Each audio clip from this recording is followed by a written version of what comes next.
ആര്യവൈശാലിൻ്റെ സ്വന്തം നാടായ നമ്മൾ കോട്ടയ്ക്കലിൻ്റെ ഹെർബ് ഗാർഡൻ നിങ്ങൾ കണ്ടിട്ടുണ്ടോ? കണ്ടിട്ടില്ലെങ്കിൽ ഞങ്ങൾ ഫസ്റ്റ് ടൈമാണ് കേട്ടോ. അപ്പോൾ നമ്മൾ ആദ്യം ഒരു ഉച്ച കഴിഞ്ഞ് ഫുഡൊക്കെ കഴിഞ്ഞതിന് ശേഷം നമ്മളിത് നേരെ അവിടെ പോയിട്ടുണ്ട്. നമ്മൾ സെക്യൂരിറ്റി ചേട്ടനോട് അനുവാദമൊക്കെ ചോദിച്ച് നമ്മൾ ഉള്ളിലേക്ക് കയറിയിട്ടോ. അവിടെ നമുക്ക് ടിക്കറ്റിൻ്റെ പൈസ കാര്യങ്ങളൊന്നുമില്ല, നമുക്ക് ഫ്രീ ആയിട്ട് ആർക്ക് വേണമെങ്കിലും കാണാം. അപ്പോൾ നമ്മളിത് ആദ്യമായിട്ടാണ് ഞാനിപ്പോൾ കാണാൻ വേണ്ടി പോയത്. അപ്പോൾ നമ്മൾ അവിടെ അകത്ത് കയറി കഴിഞ്ഞപ്പോൾ കുറേ അറിയില്ലാത്തതും അറിയുന്നതുമായിട്ടുള്ള കുറേ പൂക്കളും ചെടികളും ഔഷധസസ്യങ്ങളും മാത്രം നിൽക്കുന്ന ഒരു വലിയൊരു ഗാർഡനാണ് കേട്ടോ. അവിടുത്തെ നല്ല രസമുള്ള കുല പോലെയുള്ള പൂക്കളൊക്കെ കണ്ടു. ഇതിൻ്റെ പേര് ആരെങ്കിലും ഉണ്ടോ? ഞാൻ ആദ്യമായിട്ടാണ് കേട്ടോ ഇത് കാണുന്നത്.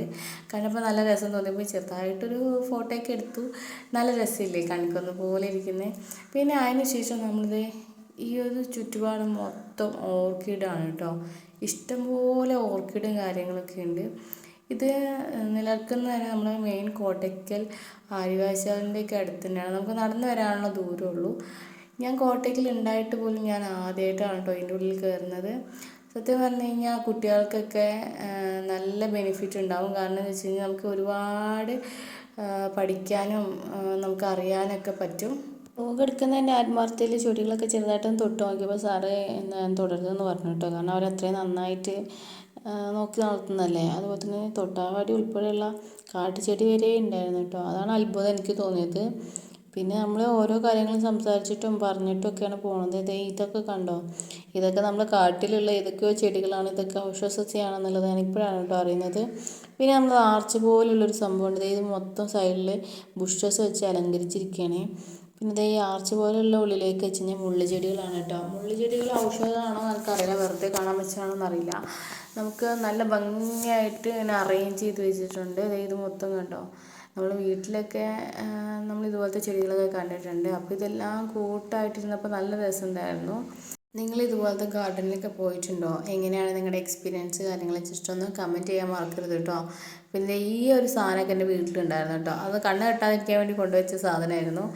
ഇത് ആദ്യം കണ്ടപ്പോൾ ഞാൻ പുഴുവാന്ന് വിചാരിച്ചത്, പക്ഷെ പുഴുവല്ല, എന്തോ ചെടിയാണ്. പിന്നെ വെള്ളയും നമ്മുടെ ലൈറ്റ് റോസ് കളറും റെഡ് കളറായിട്ടുള്ള കുറേ ഓർക്കിഡും കാര്യങ്ങളുണ്ടായിരുന്നു. പിന്നെ നമ്മൾ വേറൊരു സെക്ഷനിൽ പോയത് വെച്ച് കഴിഞ്ഞാൽ ഇതിവിടെ നമ്മൾ ശതാവരിയും കണിക്കൊന്നേൻ്റെതും പിന്നെ അങ്ങനെ ഒരുപാട് ഔഷധസസ്യങ്ങൾ ചട്ടിക്കകത്ത് ഇങ്ങനെ എടുത്ത് അലങ്കരിച്ച് വെച്ചിട്ടുണ്ട് കേട്ടോ. അതേ താഴത്താണെങ്കിലും നമ്മുടെ സാധാരണ വീട്ടിൽ കാണാൻ പറ്റുന്ന തുളസിയാണ് ആ നിര മൊത്തം വെക്കുന്നത്. സാറന്മാർ ഓരോന്നിങ്ങനെ ഡിസ്കസ് ചെയ്തുകൊണ്ടിരിക്കുകയാണ് കേട്ടോ.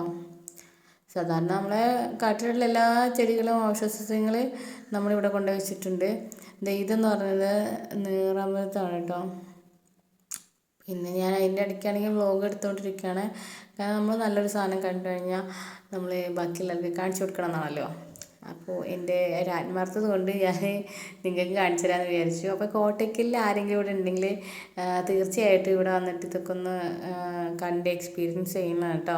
ചിറ്റമൃതും പിന്നെ അമൃതിൻ്റെ ഇലയും പിന്നെ നമ്മൾ നൊസ്റ്റുമായിട്ട് ഈ ഒരു സാധനം കണ്ട് നിങ്ങൾക്ക് അറിയത് ഇത് ഔഷധമല്ല, പക്ഷേ അത് കാട്ടിലുണ്ടായിരുന്നതാണ് കേട്ടോ. ഞാൻ പോണ വഴിക്ക് കണ്ടതാണ്. ഇത് എൻ്റെ ഒരു നൊസ്റ്റുമാണ്. ഞാൻ പണ്ട് ഓടിയിട്ട് മുറിഞ്ഞു എന്നൊക്കെ പറഞ്ഞിട്ട് ഇങ്ങനെ പറ്റിക്കുന്നൊക്കെ ഒരു സംഭവമാണ് കേട്ടോ. ഫ്രണ്ട്സിനൊക്കെ ആണെങ്കിലും കുഞ്ഞായിരിക്കുമ്പോൾ പറ്റിക്കായിരുന്നു. ഇതിങ്ങനെ ഒരു കായാണ്, അതിങ്ങനെ പൊട്ടിക്കുമ്പോൾ ഒരു റെഡ് കളറിലുള്ളൊരു നീര് വരും കേട്ടോ. ആ നീര് ശരിക്കും ബ്ലഡ് പോലെ ഇരിക്കുന്നത്. അപ്പോൾ ഞാൻ എല്ലാവർക്കും കാണിച്ചു കൊടുത്തു കേട്ടോ. അപ്പോൾ നിങ്ങൾക്ക് ഇങ്ങനത്തെ നൊസ്റ്റു വല്ലതും ഉണ്ടോ? എൻ്റെ നൊസ്റ്റാണ് ഇത് കണ്ടോ. ഇത് നല്ല കളറാകും, കുറച്ചും കൂടി വേണമായിരുന്നു അത്. പക്ഷേ വൃത്തിയായിട്ട സ്മെല്ലാണ്. കൈ കഴുകാൻ അവിടെ ഒരു സാഹചര്യം ഇല്ലാത്ത കാരണം ജസ്റ്റ് ഒന്ന് ഇലയിൽ തൂത്തു കേട്ടോ. പിന്നെ അത് കഴിഞ്ഞിട്ട് നമ്മൾ കുറേ നടന്നിട്ടുണ്ടായിരുന്നു. എല്ലാം വ്ലോഗിൽ ഉൾപ്പെടുത്താൻ പറ്റില്ല. അത്യാവശ്യം നല്ലൊരു ഗാർഡനാണ്, വലിയ ഗാർഡനാണ്. നിങ്ങൾക്ക് താല്പര്യം ഉണ്ടെങ്കിൽ ജസ്റ്റ് ഒന്ന് വന്ന് ഇവിടെയൊക്കെ ഒന്ന് എക്സ്പ്ലോർ ചെയ്ത് കഴിഞ്ഞാൽ അതൊരു നല്ലതായിരുന്നു. പിന്നെ നമ്മളിതേ നടന്നത് എവിടെ ഇരിക്കാൻ പോവാണ്. കണ്ട കാഴ്ചനെ കുറച്ച് ഡിസ്കഷൻ ആയിരുന്നു. അത് കഴിഞ്ഞ് ഞങ്ങൾ വീട്ടിലേക്ക് പോകാൻ നിന്നപ്പോൾ ആൾക്കാരൊക്കെ വന്നു തുടങ്ങിയിട്ടുണ്ടായിരുന്നു. അപ്പോൾ അത്രയേ ഉള്ളൂ video. Tata bye, see you, love you, take care.